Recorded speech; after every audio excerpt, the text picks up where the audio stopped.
J'ai dit aux gens, il y a deux façons d'avoir l'argent. Il y a la façon, il y a ce que j'appelle le pouvoir d'acquisition de l'argent. Et puis, il y a le pouvoir d'attraction de l'argent. Je préfère la deuxième façon. La première façon, elle est douloureuse. Elle est très douloureuse. Mais c'est possible. Il y a plusieurs personnes qui ont leur argent comme ça.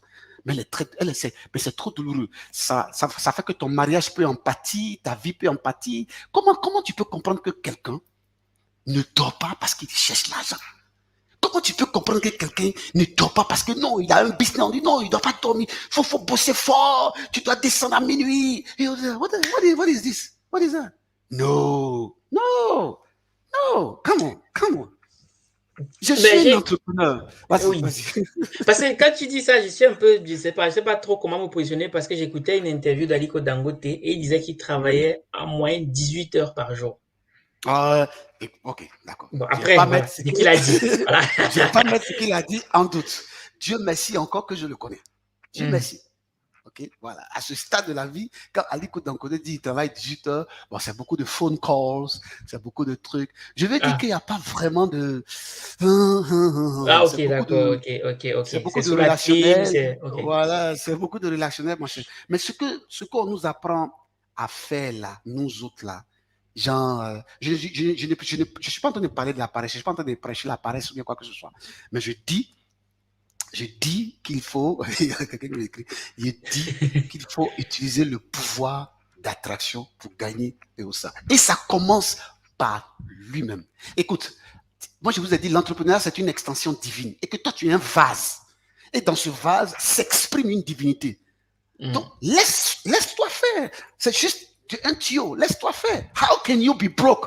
Comment est-ce que tu peux être pauvre? C'est pas possible. C'est pas possible. Donc moi j'ai décidé. Ça fait maintenant quoi? Ça fait 5 ans seulement. Hein? Ça fait 5 ans que je vis comme ça. Ça fait 5 ans que je vis comme ça. Je ne suis même pas pressé. Je ne suis même pas pressé. Chaque matin, quand il me lève, je dis, my money is going up. Mon argent, mon argent s'élève. Ça va encore. Donc, mais tu sembles beaucoup lier le divin et l'entrepreneuriat. Pourtant, on voit bien des entrepreneurs qui ne croient pas du tout en Dieu, mais dont les affaires semblent plutôt prospérer. Qu'est-ce que tu en penses? Merci pour la question. Et merci beaucoup. Alors, je m'en fous de ce qu'ils vont penser, hein, s'ils me regardent actuellement. Le truc, c'est quoi? Regarde, la vérité, moi, j'ai été contacté par des mystiques. D'accord. Par des francs-maçons. D'accord? J'ai un ami qui est en Côte d'Ivoire, qui est très élevé. Qui est très élevé, il a un poste super. Et puis, il a des business. Et c'est lui qui m'a coté. Il a dit de venir et tout ça. Il m'a cité des noms. Des gens que je respecte. J'ai dit, ah bon. Bon, c'est leur choix. C'est leur choix. Mais là encore, ils ont utilisé un autre domaine. Ils ont utilisé toujours le divin, mais d'une autre manière, pour pouvoir parvenir à leur fin. Pour pouvoir parvenir à leur fin. Bilias, je connais Dangote. Okay? Voilà. Tout ce que je sais, c'est qu'il n'y a pas un être humain sur cette terre qui va rentrer dans la zone des millions et des milliards sans flirter avec le divin d'une manière ou d'une autre. It is not possible. C'est pas possible. C'est pas possible. Celui qui t'a dit ça, c'est un fieffeux menteur. En fait, moi, ça m'énerve quand souvent les gens viennent, les boss, soi-disant boss, ils viennent, ils font des conférences. Oui, les jeunes entrepreneurs, vous savez, c'est important, il faut créer de la valeur. Ça, c'est bien beau, c'est bien. Mais il y a des paliers là, pour que tu arrives là. Non, mon ami, c'est pas du jeu. Il y a des paliers, tu peux pas arriver. Il y a des paliers, tu peux pas arriver. Il y a un homme, il y a un banquier au Ghana qui m'a appelé un jour. Il m'a dit, young man, please, can you tell me more about you? Il dit, why? Je lui ai demandé pourquoi. Il m'a dit de parler il dit de dire un peu sur moi. Il dit, mais pourquoi? Il dit, the money that you are making is not normal. L'argent que tu es en train de faire là, c'est pas normal. How do you do that? Et puis je lui ai dit, I will make more. This is nothing. We are here to dominate. We are here to Je disais à quelqu'un que je crois dans les archives bibliques, dans Genèse, on dit non, on doit, comment on appelle ça? Être fécond. J'appelle ça le principe de fémurade. On doit être fécond, on doit multiplier, remplir, assujettir et puis dominer. Ça fait 5 principes. Regarde, le mot fécond en anglais, c'est fruitful. Fruitful, ça veut dire porter du fruit. Mais avant qu'un arbre ne porte du fruit, quand tu prends par exemple un pommier te met 3 à 5 ans pour porter du fruit. Un autre, par exemple, les poires te mettent 5 à 8 ans de porter du fruit. Les arbres, en fait, les manguiers, etc., ils te mettent du temps pour porter du fruit. Donc, avant même que tu ne sois fécond, il y a un travail qui se fait pour que tu sois fécond, pour que tu sois fruitful. Il y a un travail qui se fait. Et moi, j'appelle ça l'ingénierie.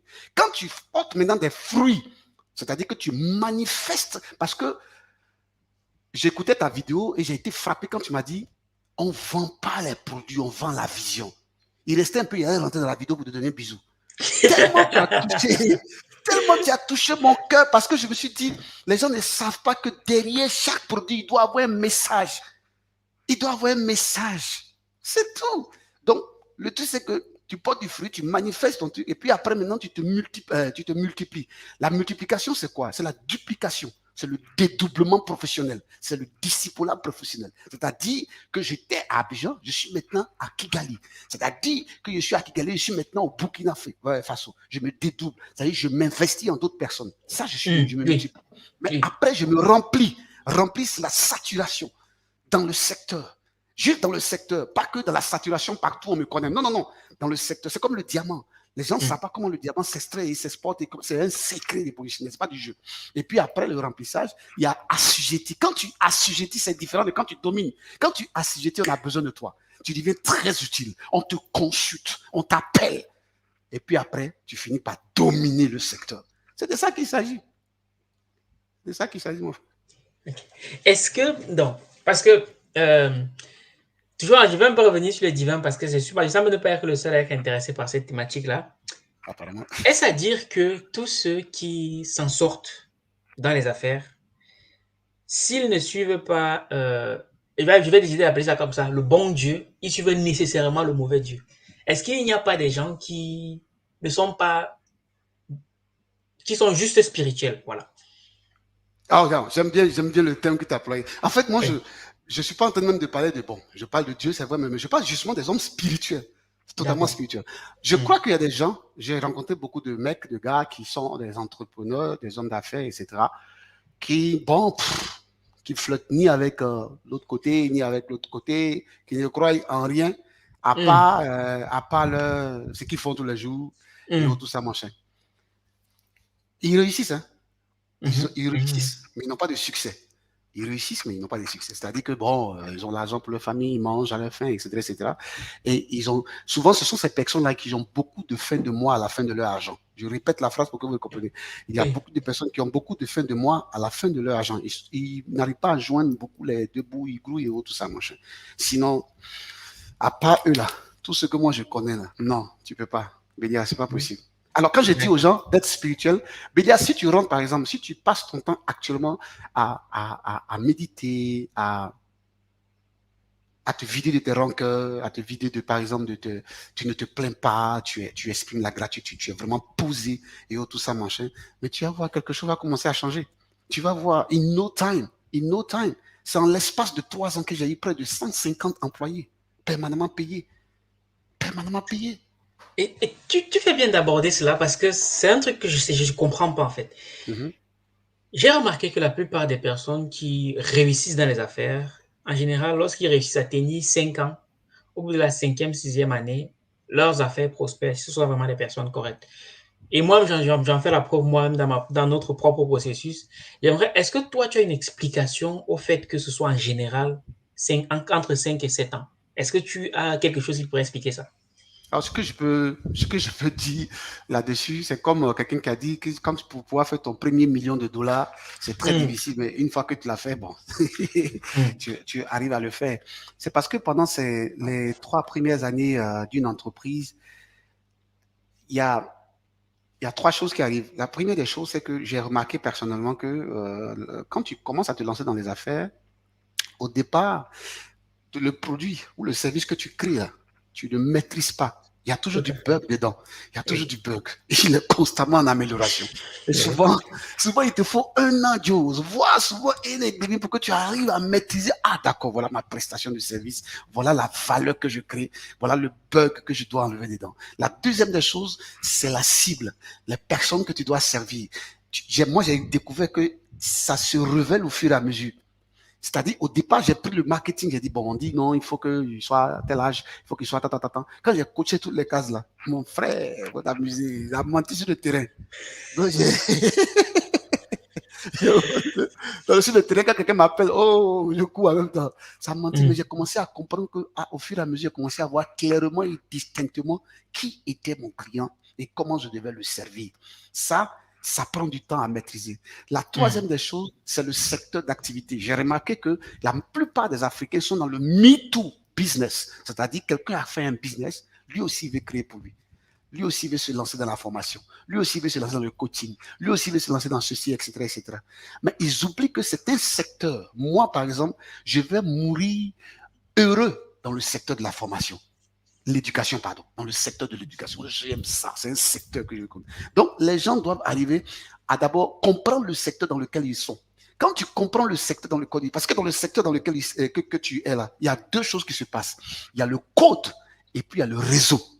Dans chaque secteur, et à Abidjan par exemple, est-ce que tu te rends compte que les jantes de pneus, le marché des jantes de pneus est détenu exclusivement par les Libanais. C'est-à-dire que les Libanais disent aujourd'hui, là, il n'y a plus de jantes de pneus à Abidjan. Personne ne va acheter des jantes de pneus. C'est un réseau, mais alors là, inexplicable.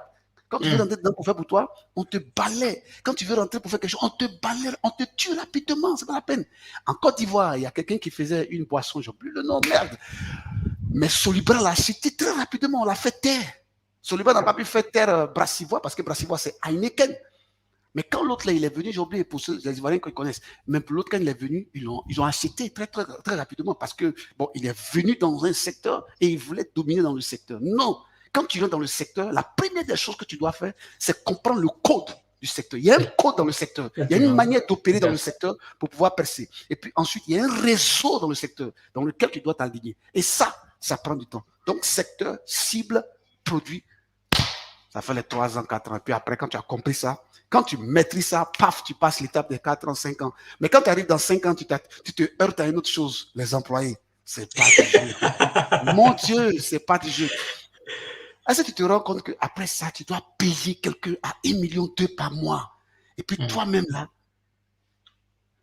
zéro. Ça me donne... Oui, oui, bien sûr, tout à fait. Tout à fait. Tu es là. Tout à Et fait. donc, tu payes et tout ça, mon cher. Et souvent, ce n'est pas la qualité que tu veux et tout ça. C'est beaucoup d'à peu près. Donc, il faut les envoyer en renforcement de capacité. Il faut Tout à aller. fait. Oh là Oui. là, c'est pas du jeu. C'est pas du jeu. C'est pas du jeu. Tout à fait. Voilà.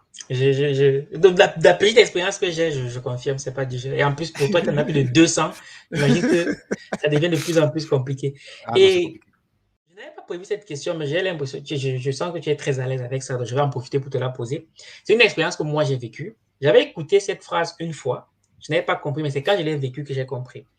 La phrase dit, quand l'élève est prêt, le maître apparaît. Comment est-ce que tu expliques ça? Mais le truc, c'est quoi? C'est que j'ai dit aux gens que quand moi, je me suis lancé dans l'entrepreneuriat, je me suis lancé un peu comme tous les autres. Mais aujourd'hui, je suis en train d'acquérir beaucoup de maturité. J'ai fait une petite digression pour revenir à ta question. Hein. Aujourd'hui, les gens doivent comprendre que tu peux être un créateur d'entreprise et ne pas être un gestionnaire d'entreprise. Les gens n'ont pas encore compris ça. Les gens n'ont pas encore compris qu'une maman, c'est pas forcément... Elle peut être une mère porteuse, mais ne pas être une maman. Donc, c'est différent. Voilà. Ensuite, les gens doivent comprendre qu'il y a la création et puis il y a la gestion. Dans la création, là, pour moi, il y a 5 étapes. Il faut d'abord travailler sur les 5 étapes. La première étape, c'est créer de la valeur. La deuxième étape, c'est délivrer de la valeur. La troisième étape, c'est trouver le message du messager que tu représentes. La quatrième étape, c'est prévisualiser le fémur dont j'ai parlé tout à l'heure. La cinquième étape, c'est l'ingénierie intérieure. Quand ça c'est fait, j'appelle ça la montée de la sève. Quand ça c'est fait, et tu passes à la gestion. Quand tu passes à la gestion d'une entreprise, tu mets les 5 piliers de l'entreprise en place. Le premier pilier qui est le marketing, le deuxième, la vente, le troisième, le capital humain, le quatrième, le management, et le cinquième, ce sont les finances. Et j'ai remarqué qu'aujourd'hui, on a trop d'hommes d'affaires et on a peu d'entrepreneurs. Parce qu'un bon entrepreneur, il passe toute sa journée à travailler sur les 5 piliers. C'est-à-dire que pendant que Bélias est en train de réfléchir sur le marketing plan, sur les politiques marketing, etc., il réfléchit en même temps sur la vente, il réfléchit en même temps sur le capital humain, il réfléchit en même temps sur les finances, etc., etc. Et par exemple, au niveau du marketing, il dit aux gens, qu'est-ce qu'il va faire? Qu'est-ce que le client pense de vous? Enfin, toi-même, tu as donné la meilleure définition du SAM. Tu as dit que non, aujourd'hui, il est temps que les gens puissent, au lieu d'aller vers les clients, que les clients puissent venir vers nous, créer un système qui fait que les clients viennent vers nous. Ça, c'est le marketing. Et puis maintenant, la vente, aujourd'hui, ce n'est plus la prospection pour moi. Hein. Ce n'est plus la prospection à tout azimut, aller taper la porte, parler aux gens. Non, non, non, non, non, non. Pour moi, ça, c'est pas la vente. Ça, c'est démodé, ça. La vente, c'est 3 choses pour moi. C'est le réseautage, c'est le RP, les relations publiques, et puis c'est le lobbying. Et puis après, tu passes au capital humain. Dans le capital humain, aujourd'hui, on ne recrute plus les CV, on recrute des talents. Il faut que les gens comprennent ça. On recrute des talents. Et puis maintenant, tu passes au système managérial. Tu fais un tour, tu commences à lire un peu ISO. Entre parenthèses, je suis certifié ISO 9001 et puis OASAS 13001. Donc, tu lis un peu ces documents-là et puis tu ajustes ta compagnie à cela. Et puis après, maintenant, tu regardes les finances. Est-ce que ton entreprise est bankable? Est-ce que ton entreprise est finançable? Je disais à quelqu'un, il dit, mais comment est-ce que tu peux acheter des terrains en ton nom? Pourquoi est-ce que tu n'achètes pas des terrains au nom de ton entreprise pour que la valeur de ton entreprise puisse monter? Il ne comprenait pas ça et tout ça. Donc, ça, pour moi, c'est de la maturité. Donc, pour revenir à ta question, l'élève pour moi, c'est la préparation. L'élève pour moi, c'est l'antichambre. L'élève pour moi, c'est le lieu secret. L'élève pour moi, c'est la lecture. L'élève pour moi, c'est la bonification. L'élève pour moi, c'est le mentoring, c'est le questionnement perpétuel. Pour moi, ceux qui viennent, par exemple, à mon école, qui veulent créer leur entreprise, je les décourage beaucoup. Hein. Je les décourage beaucoup. Ah oui. Quand tu viens vers moi d'abord, je te demande, je te pose beaucoup de questions. Il y a des gens qui disent, hey, va travailler. Il faut laisser faire. Va travailler. Et le gars me dit, ah, mais coach, ça veut dire que je ne serai jamais riche. Il dit, mais qui t'a dit forcément que tu as fait entreprise? Tu dis, tu seras riche. Comme si tu veux être riche, tu seras riche. Voilà. Tu vas faire immobilier. Construire une maison, mets en location, ça rend riche. Vas-y. Il y a maintenant, on dit crypto-money, investis là-bas, tu vois. Mais l'entrepreneuriat, ce n'est pas pour toi. Laisse tomber. Ils s'entêtent, ils s'en font, ils tapent poteau. Donc, je leur dis. Maintenant, ceux qui sont prêts, qui ont des dispositions, je leur dis, bon, avant de faire quoi que ce soit, s'il vous plaît, rentrez dans la chambre, rentrez dans le lieu secret. Et on va faire là-bas 3 ou 4 choses. La première des choses, d'abord vous découvrir qui vous êtes. Deuxième des choses, faire en sorte que vous puissiez lire assez de livres. Troisième des choses, faire en sorte que... Je suis tellement... La première fois que moi je t'ai découvert, j'ai dit non. J'ai dit, bon. Au début, il a dit, oh, lui, là, il va laisser tomber. C'est qu'il a dit, il va laisser tomber. Il te dit, hein, il te dit la vérité. J'ai dit, lui, là, il va laisser tomber. Il est trop jeune. Il est trop jeune. Ouais, c'est vrai qu'on m'a dit ça plusieurs fois. Il est trop jeune. Et puis après, je vois, tu es toujours dedans. Tu es en train de même grandir dedans. Tout ça jusqu'à ce que tu tombes sur tes confrères. Je dis, mais attends, Jesus, le gars là, this guy, il a tout de partir, il a tout de partir. Parce que je suis convaincu que personne ne sait ce que Bélias a fait dans le secret. Pour que le maître aujourd'hui apparaisse. Pour que le maître aujourd'hui apparaisse. Donc pour moi, c'est ça. C'est la préparation versus donc la préparation contre l'exposition. Regarde, il y a beaucoup de personnes à Abidjan. Il y a la télévision ivoirienne qui m'a appelé pour participer à des émissions. Il y a beaucoup de télévisions qui m'appellent pour participer à des émissions. Je refuse tout doucement. Et il y a une dame qui m'a appelé de la télévision. Elle dit, mais pourquoi vous refusez à passer à la télévision? Je dis, non, je ne suis pas encore prêt. Je ne suis pas encore prêt. La préparation est différente de l'exposition. Quand tu n'es pas encore prêt, puis tu t'exposes. Oh my God, you will regret it for the rest of your life. Donc j'ai encore des choses à faire. Super.